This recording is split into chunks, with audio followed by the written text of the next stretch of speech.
Little changes were made throughout the development of the Sherman. It was never right to be too tall and what have we. The height of this thing is dictated by the fact it's got an aero engine in the back there. It's got a continental aero engine, which means that it has to be of a certain height in order to get the engine in. The most characteristic thing about the F1A1 is that part off in a small light tank based on one of their existing designs.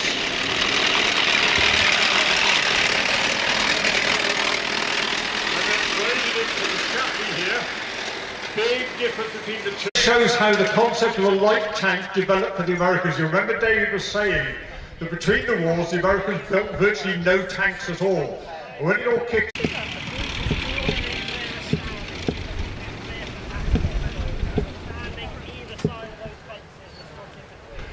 Right, ladies and gentlemen, the theme of this section is developing tactics. So there's going to be a message that runs through it. The first vehicle we've got here is representative of the first American tank that saw action in World War II. This is an M5A1.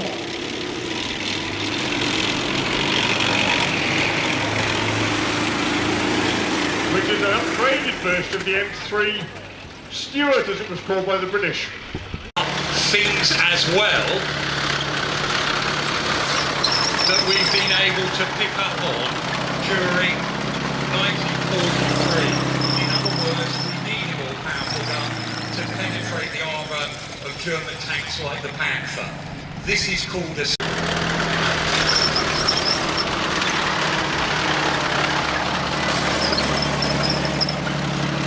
The last British tank was built with that vertical plate on the front so we can fit. The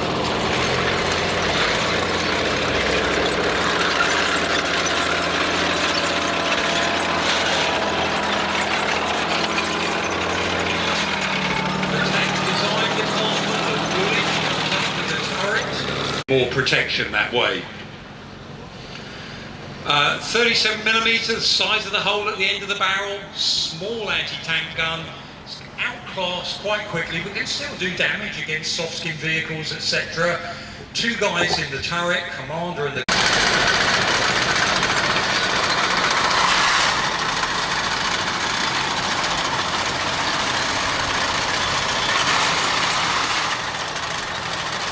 And as an infantry tank, that Churchill, you get the impression it's a bit in British service as opposed to the American Lee with the bigger cupola.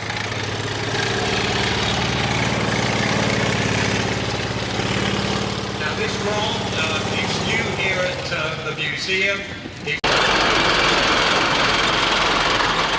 There's more enough. This one's got a radial, it's got an aeroplane engine, the R975 engine in the back. There's not enough. Tankers could not go through that front arm. And again at the attack at Arras.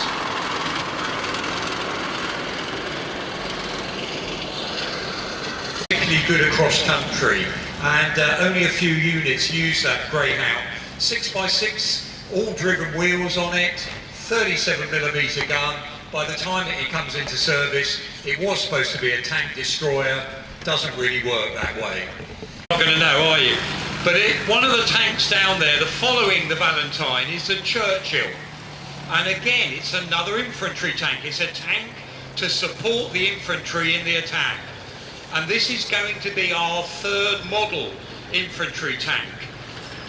Because of the fighting in France, they changed its specification after 1940. It was going to look a bit like a First World War tank when it was first designed. We make the first two models. This is coming round now is the Mark III model. A genuinely rarity here. Only 600 of these are made. It's got very thick armour.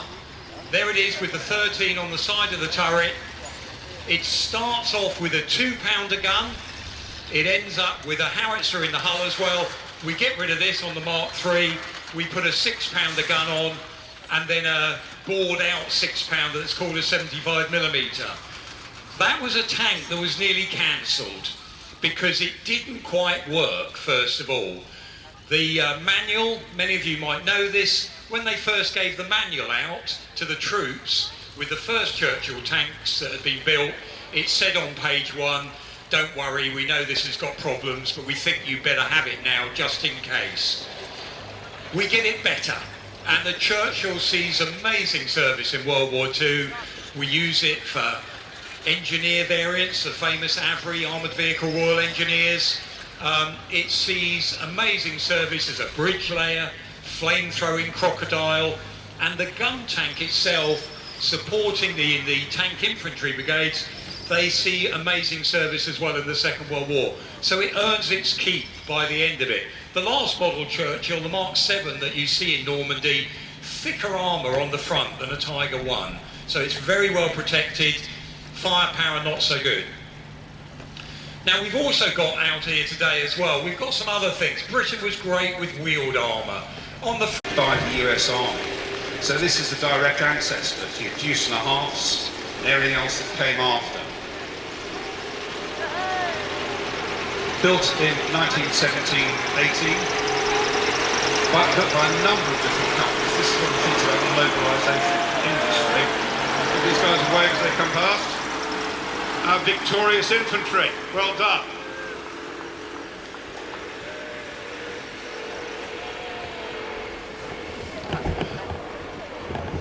politicians you vote into power, so own them.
Another crappy vehicle, British vehicle, still in service at the moment, but not necessarily for the role we thought it was. Absolutely. So, for the spotters amongst you, you will notice that this is indeed not a Warrior 510. This is actually a Warrior 514, okay, which is the mechanised artillery observation vehicle.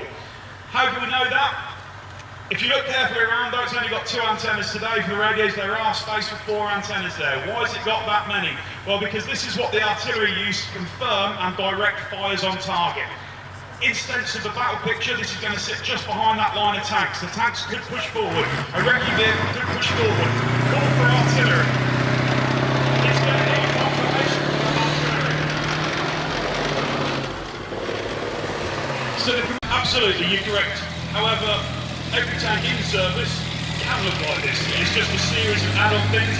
There's a little bits and pieces on the inside that are a little bit different, but this is the beauty. It's like a tank from building blocks. You can scale the spiders and I'll pick up on your point about all the transformations it's gone through. We thought Megatron was a suitable name. Dressed up this time in a Barracuda and bar armour attire, It's pretty much OES standard with a little bit of TES thrown in. What's there to say? It's the British Army's main battle tank, third generation main battle tank, composite armour, fully automated, fire control system and a stabilised turret. Up on the top there, what you'll see is the bird table, as we call it there. That is all ECM based. Again, at the front, if you see the two antennas, this is all designed to stop IEDs. It could block out those radio signals for signal detonated ones. For those of you that were misfortunate enough to come and listen to one of my ammo talks earlier, we know it's got the rifle gun. The rifle gun is what makes it British. We've got the rifle gun because we still like firing cash.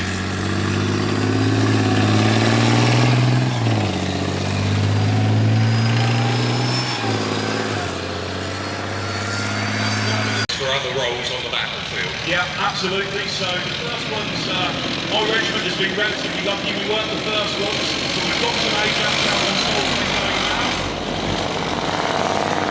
And we've also got... We call this one? Absolutely. So this is Challenger 2 Titan armoured bridge.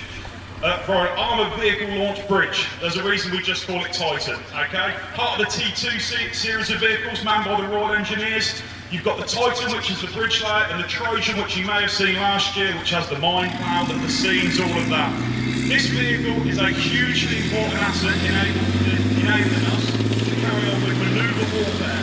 That is the movement, the free movement of our forces.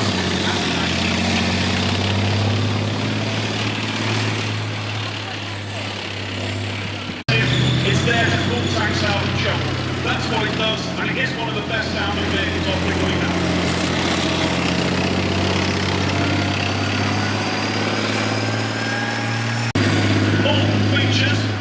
Available. What you'll see at the front there, primarily, and it makes the best show, is the dozer blade. Okay, that dozer blade is capable of crushing things. It's very good for building shell scrapes to get in, but more importantly, if you were to lift it a little more up at that degree, it's actually very comfortable for sleeping on. Similar to the SVR, it's got an Atlas crane on the rear of that. That crane, however, is not as powerful as the SVR. That crane is there solely to lift the back decks or the pack out of a Challenger. About 6.5 tons is what that can lift.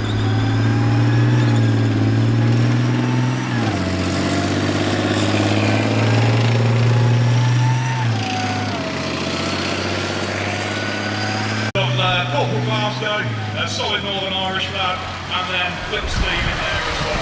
Moment is you've got new toys coming along, haven't you? Absolutely, and as if by magic this will link on nicely, because when we do invariably break those new toys, we have to use what you see in front of you here. So it may look just like a truck. This is a man from the SV or support vehicle family. You can tell it's the SX or Extreme Mobility model because it's got 8 wheels. More specifically, this is the SVR, so support vehicle recovery. Multiple things it's got on there to enable us to recover the broken tank. The concept of a lightly armoured, very mobile, multi-purpose armoured vehicle which could be either an infantry fighting vehicle or an armoured personnel carrier or a number of other things and vehicles. Now that again is possibly another aspect of this new threat that we've got. In many respects, if you have a hostile crowd, for instance, it's the 6-wheeled version, as you can see, 6x6. It's mounting a familiar looking turret because basically it's the turret that was mounted, or the adaptation of the turret mounted on the Scorpion light tank, CBRT. It's mounting the same gun, 76mm, and that shows us that it's a kind of multi-role vehicle. It could be used. They have a pair of propellers at the back. Don't look too hard to try and see them because they're not there on this one. They were almost immediately removed by the Canadian forces. So the Swiss manufacturers who sold them the design said, okay, yeah,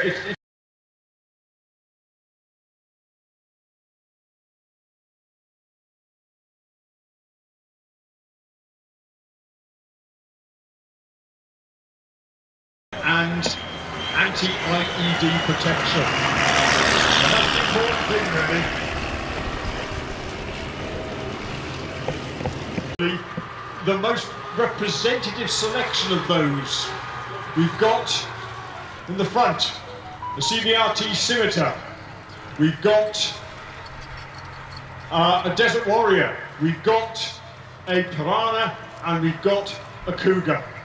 And these represent a change, a shift in military thinking, which was very much in vogue until relatively recently, when everything.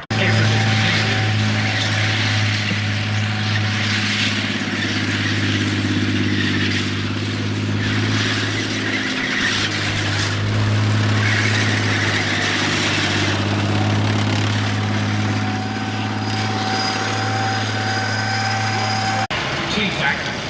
This is the T-72F.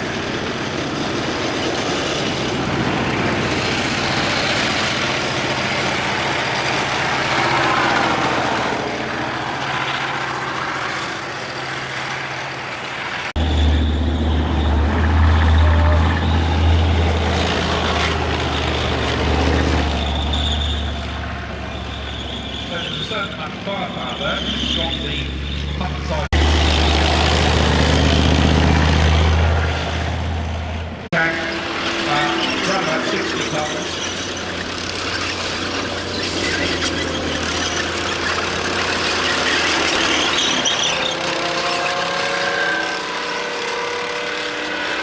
Loader, 2 6-round revolver magazines.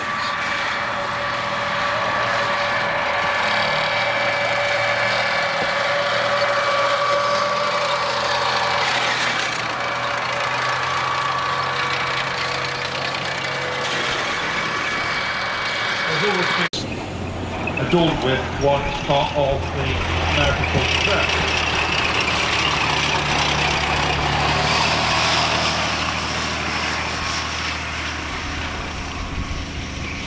Period. They get much bigger. World War II tanks average 35, 40 tons. Modern main battle tank, 60, 70 tons. They become far more sophisticated in terms of fire control systems, more powerful guns, and better armour. And particularly in recent times, cast steel or welded armour has been largely replaced by composite armour. And that changes the appearance of the tank. If you see a tank rather angular in shape, something like the Challenger 1 you've just seen, that is because it's covered in slabs of composite armour.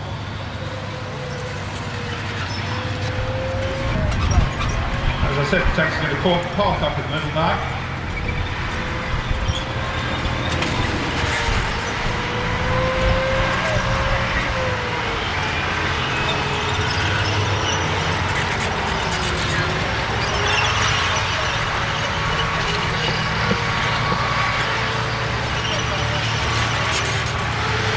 Pressing a range of weights here from 13 to 72 tons. That is really quite a wide range.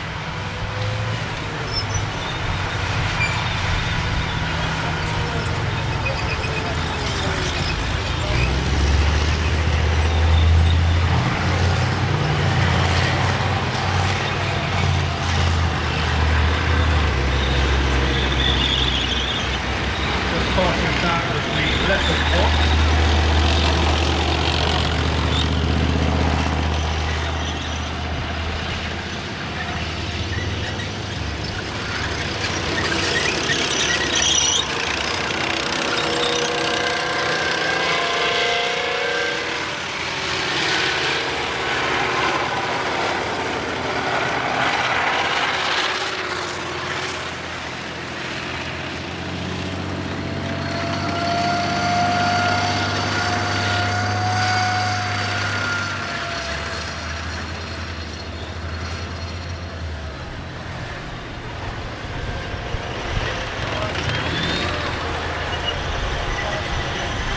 They're all parked up now, and first tank to start its individual display will be a particular favourite of mine, which is the British Chieftain, BDS or later 50s.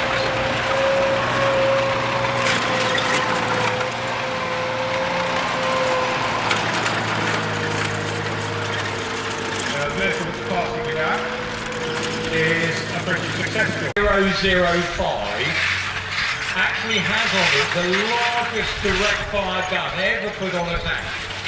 And this is an issue that the NATO countries in the early 1950s were particularly concerned about. What it was is we've seen those bigger Russian tanks at the end of World War II, the JS2 and 3, and we know the Russians are going to be carrying on that development, building bigger tanks. So we're going to need a bigger gun to knock those vehicles that might be coming out.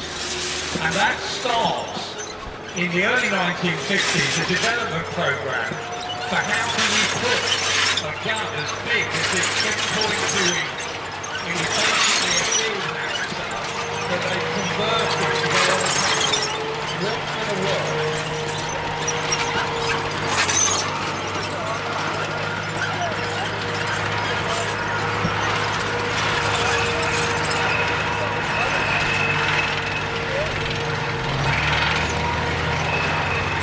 Now in Britain, we like the idea, you've been seeing some of the videos on different types of ammunition.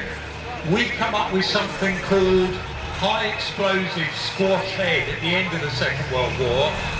Plastic explosive in an armour case, pancakes on the metal when you fire at an enemy tank, and then the shockwave goes through the armour and causes metal to fly around inside the tank.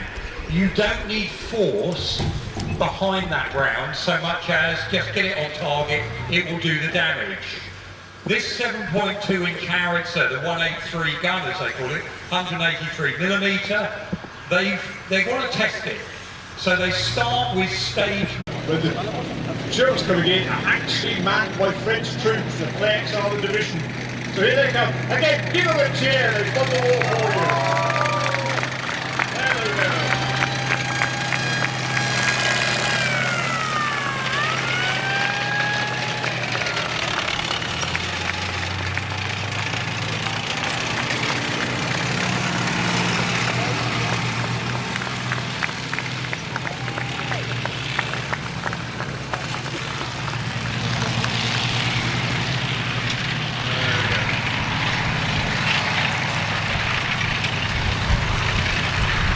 The Americans talk about what they call the Great Generation.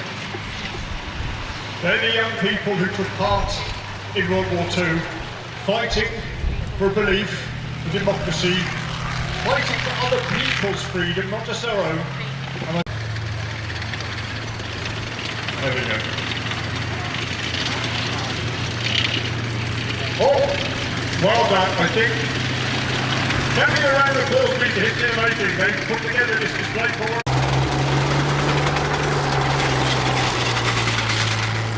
In the end, that big tiger did prove to be as decisive as may be hoped. 5.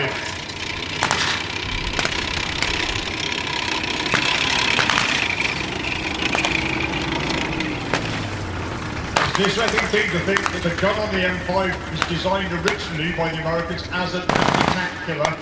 If you compare that with the gun on the King Tiger, you begin to realise how things changed during the war. GMT's coming around, followed by the Jeep. It's coming more than far. Hello, we've got a hit. Right, there are rounds coming down on the village.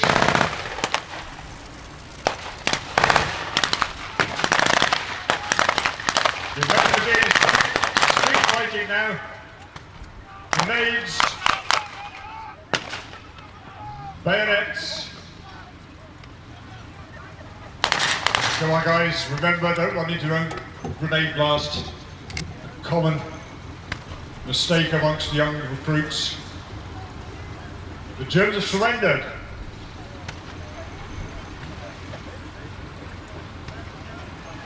It's interesting, if you read the accounts quite often, one determined to make the Allies pay in blood for every metre that they seize.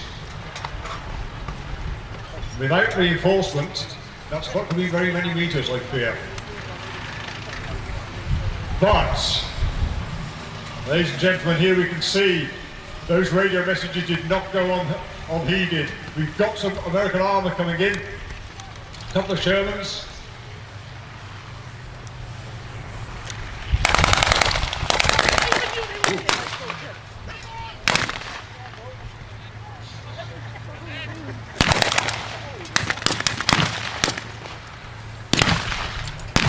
Now the 29th have flanked the German position, and the Shermans are coming in to firing range.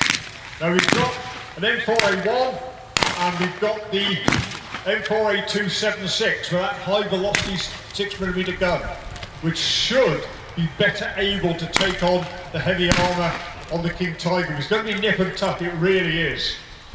What we actually need here is a Firefly, but we haven't got one, so we're going to make good of what we've got. Now we've got American forces firing on the Germans. The Americans are now suppressing fire. The Americans they were taught in infantry school a simple mantra: find them, fix them, flank them, finish them. Right? Well, they found them all right, or rather the Germans found them. They've got to now fix them in position. And when they've done that, they must flank the position and then bring up suppressing fire to finish off the battle. So we see how we go on. That King Tiger is going to be a real thorn in the flesh now. If it gets a direct hit on any of the American armour, that's not so good. Right, now the 29th are advancing. You can see an NCO there with the Tommy gun, Thompson. The Germans have taken over a deserted village to get some cover from incoming small arms fire.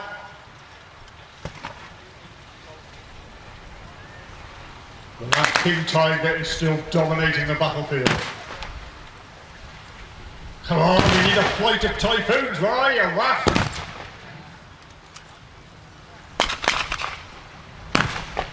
Oh, well, we have to wait another day for that.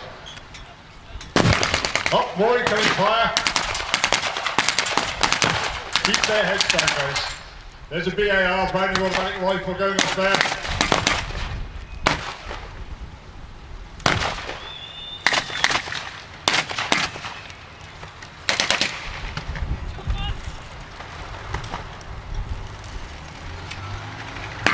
Now, hang on, here comes the A2. Moving into a position. Don't let yourself get hit, guys. I've always running up there anyway. Now we've got the smoke marker down.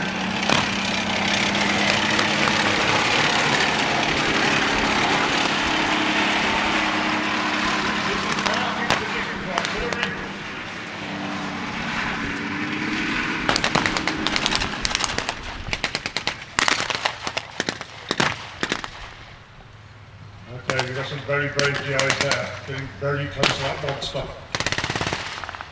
As you can see now, they're flanking the Germans in the village. Get that support unit. Whatever is available has been pressed into service, but in this instance, what's available is somewhat rather more impressive than the normal. Leading the German convoy, we have a KFTZ 222, which is a light armoured car. Did good service in North Africa. In fact, it's mounting a 20mm cannon, so still a dangerous bit of kit. Getting a bit elderly now. So it wouldn't fare too well against, for instance, the light tanks that the Americans have got. In the rear, we've got a 251, which is an armoured personnel carrier. That suggests if they've got access to a 251, so-called Hanomag, it's probably Panzer Grenadiers involved here somewhere, because only the Panzer Grenadiers really had access to that kind of transport.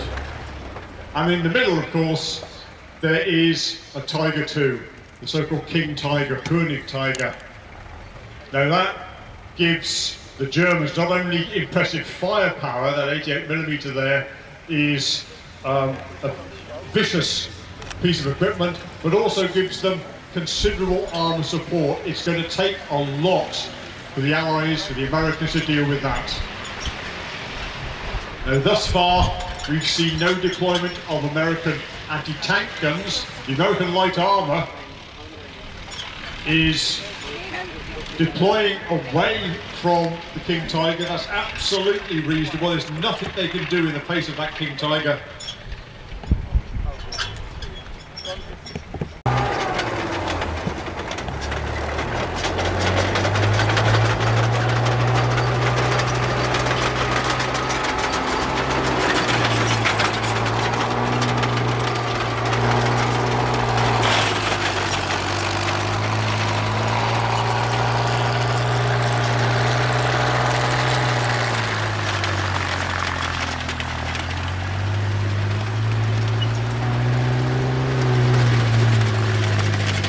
Yeah, we've got confirmation there. Those are Panzer Grenadiers, you can tell. They're wearing the lot more sophisticated camouflage uniform.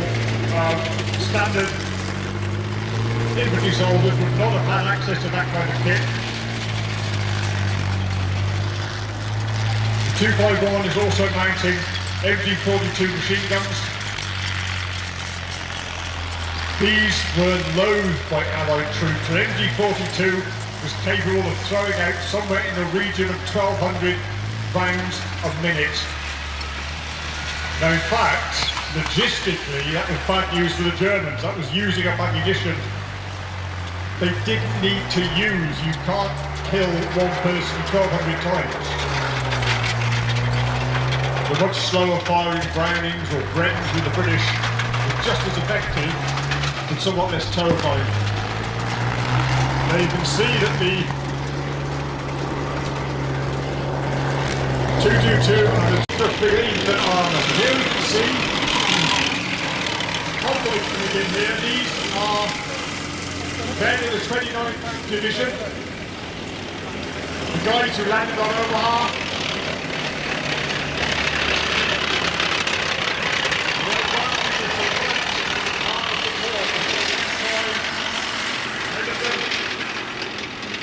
Rear, they've got an M24 Chappie. This particular one is in British markings. 75, we give it a hand. But yeah, it was good. The turret lift was all right. The crane was delayed on that, so that was a bit worried. Time was ticking by, but no, went back together.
Of the Allied tanks make their way off the arena.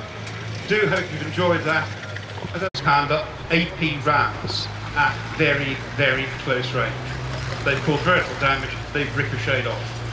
This tank is just about impervious to enemy tank fire. And when it comes to hitting back, that is a superbly powerful gun. That is the KWK 43 L71 gun. If I put this in very simple terms, that gun can put around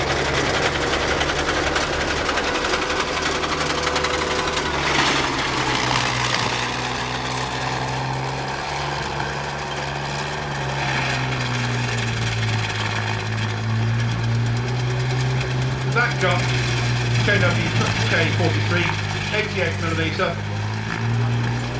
That can put a round through the frontal armour, the toughest bit of a Sherman or T-34, at a range of up to 3 kilometres.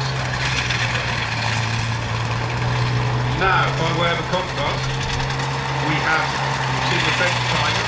This is our Tiger 131. Tiger 131, followed by Panzer 3. Tiger 131 is the platform, the first platform to mount the 88mm gun.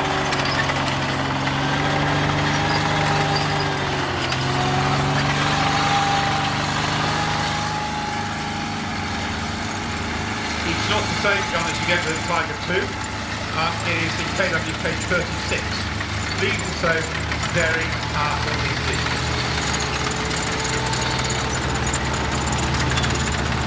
Following Tiger 2, Tiger 1 at the front, we have those do that job. But they're starting to think, come around about 1935, they're starting to think of the need for a heavy breakthrough tank, for a Dirksbuchwagen. Nothing much happens about it in the 30s. There are some prototypes. To look at the next tank with Chris. Thank you, David. At this point, I'm tempted to say something facile like, this is the moment you've all been waiting for, but I suspect for an awful lot of you, it is. Now, this is, if we manage to keep out of the secret, well, you will see something that hasn't really been seen since the end of World War II. You'll see the King Tiger, Tiger, and Panzer III together. Now, starting off with King Tiger, most of you seen Tiger 131, which is our Tiger in the museum, captured by the British Army in North Africa, 1943. This Tiger has been brought to us by our very good friends from Saumur, French Musée de Blindés, French Tank Museum.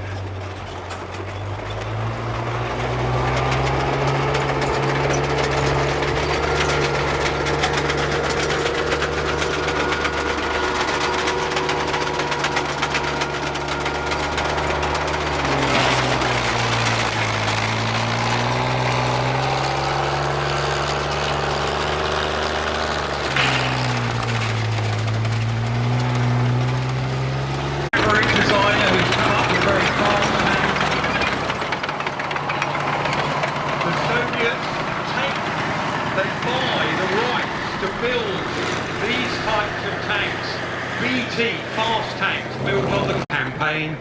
Much of that Russian tank fleet is lost, including some of these fantastic new T-34s. Frightens the life out of the Germans when they meet them, because suddenly we're meeting a tank with sloped armour, a powerful 76mm gun, really impressive bit of engineering. Very, very brave men did it. Tank is now pushing forward. As I said, when you see that tank rolling forward, that's exactly the way they move. The track's forward, you can see a driver in the front there, and the gunner come tank commander. British infantry are closing in on the final German position. Now the German infantry have withdrawn back to their sector. So 2 6-pounder guns, no turret yet, there are sponsons on the side, but the idea is that the males are 6-pounder armed with secondary machine guns. The females are machine gun armed.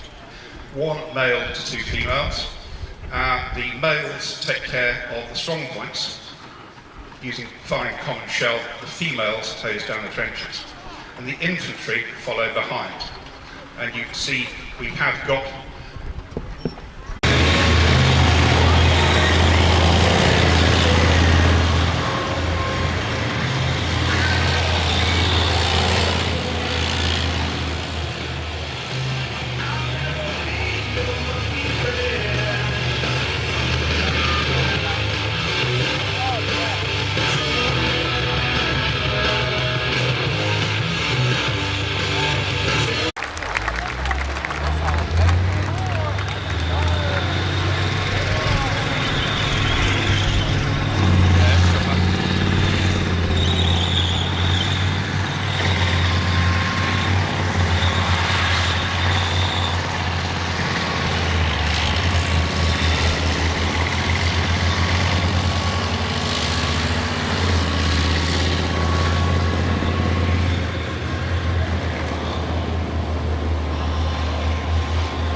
they can do themselves, not without reinforcement.